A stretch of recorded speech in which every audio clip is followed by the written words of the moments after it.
আমি স্বেচ্ছায় নিজেকে আইন শৃঙ্খলা বাহিনীর হাতে তুলে দিয়ে বলবো, আমাকে গ্রেপ্তার করুন এবং আমাকে কারাগারে পাঠান। আমাদের শহীদদের রক্তকে তোমরা অপমানিত করবে না। আল্লাহ আমাদেরকে যে নিয়ামত এবং রিজেক দিয়েছেন আমরা ভাগ বাটুরা করে খাবো। তবুও তোমরা চাঁদাবাজি ছেড়ে দাও। লক্ষ্মীপুরে চাঁদাবাজি আছে? শিওর আপনারা? এখানে কোনো দুর্নীতি নেই, এখানে কেউ কোনো কিছু অন্যায়ভাবে দখল করে না, এই সবগুলো আছে।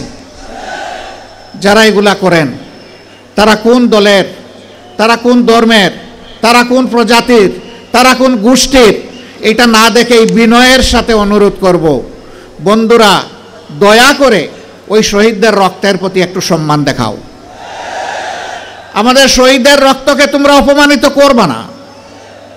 এ অপকর্ম ছেড়ে দাও। তোমাদের যদি খাওয়ার অভাব হয়, আমরা আশ্বস্ত করছি এই সমস্ত মানুষগুলা মিলে আল্লাহ আমাদেরকে যে নিয়ামত এবং রিজেক দিয়েছেন আমরা ভাগ বাটুরা করে খাবো। তবুও তোমরা চাঁদাবাজি ছেড়ে দাও, দখল বাণিজ্য ছেড়ে দাও, তোমরা মানুষকে কষ্ট দিও না। আলহামদুলিল্লাহ, বাংলাদেশের জনগণ সাক্ষী, বিশ্ববাসী সাক্ষী। 2009 সালের 10 জানুয়ারি আওয়ামী লীগ ক্ষমতায় আসার পর 2024 সালের 5ই আগস্ট পর্যন্ত যেই দলের সবচেয়ে বেশি সংখ্যক শীর্ষ নেতাকে খুন করেছে তার নাম হচ্ছে বাংলাদেশ জামাত ইসলামী।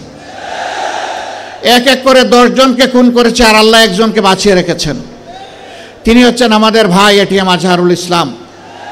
আফসোসের বিষয়, 6টি মাস চলে গেল, বাংলাদেশ ফেসিবাদীদেরকে তাড়ালো, কিন্তু ফেসিবাদের বোঝা এখনো এটিএম আজহারুল ইসলামের ঘাড়ের উপরে রয়ে গেল। এক এক করে জাতীয় নেতৃবৃন্দ সবাই বের হয়ে আসলেন, এখনো আজহারুল ইসলাম অন্ধকার প্রকোষ্ঠে থেকে গেলেন কারাগারে। তাই আমি মনের কষ্ট নিয়ে সেদিন বলেছি যে আজহার ভাইকে ভিতরে রেখে আমি আর বাইরে থাকতে চাই না।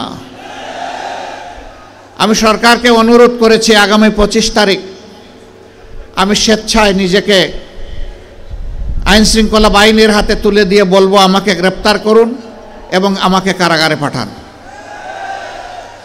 যেদিন আজহারুল ইসলামের মুক্তি হবে তার পরের দিন আমার মুক্তিটা দিয়েন। 13টি বছর কারাগারের অন্ধকার প্রকোষ্ঠে দুঃখে দুঃখে জীবনের সাথে তিনি লড়াই করছেন। এই সময়টা প্রিয়তমা সহধর্মিণীকে তিনি হারিয়েছেন। এই সময়টা তার পরিবার ছিন্ন ভিন্ন হয়ে গিয়েছে। সেই মানুষটার উপরে আর জুলুম করবেন না।